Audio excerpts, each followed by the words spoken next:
अस्सलाम वालेकुम व्यूअर्स। 28 फरवरी की आज रात है और चांदनी रात तो नहीं, लेकिन मेरे ख्याल में कोई 18 चांद की 18 तारीख है या 19 है या 20 है।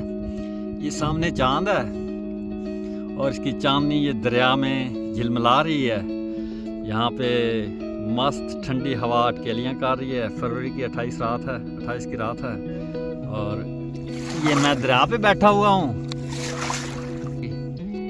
यहाँ पे जिस पत्थर पे मैं बैठा हूँ, यहाँ से अगर मैं नीचे गिर जाऊँ तो कम से कम यहाँ पे डेप्थ है, दरिया की गहराई है तकरीबन 25 फीट, 20-25 फीट है।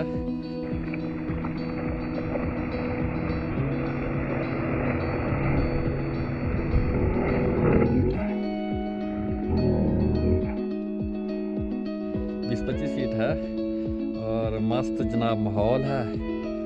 तन्हा हूँ मैं और ये दरिया है। अभी आपको ये नज़र नहीं आएगा, सिर्फ ये चांद की चांदनी नज़र आएगी। जोगी यहाँ पे मेडिटेशन के लिए आता है। अभी रात के तकरीबन 10:30 बजने वाले हैं। ठीक है जी।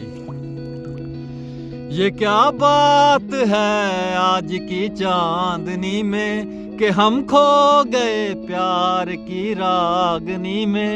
ये बाहों में बाहें, ये महकी फजाएं, लो आने लगा जिंदगी का मजा।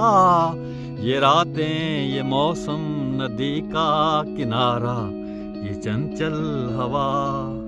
कहा दो दिलों ने कि मिलकर कभी हम न होंगे जुदा। ये रातें, ये मौसम, नदी का किनारा, ये चंचल हवा।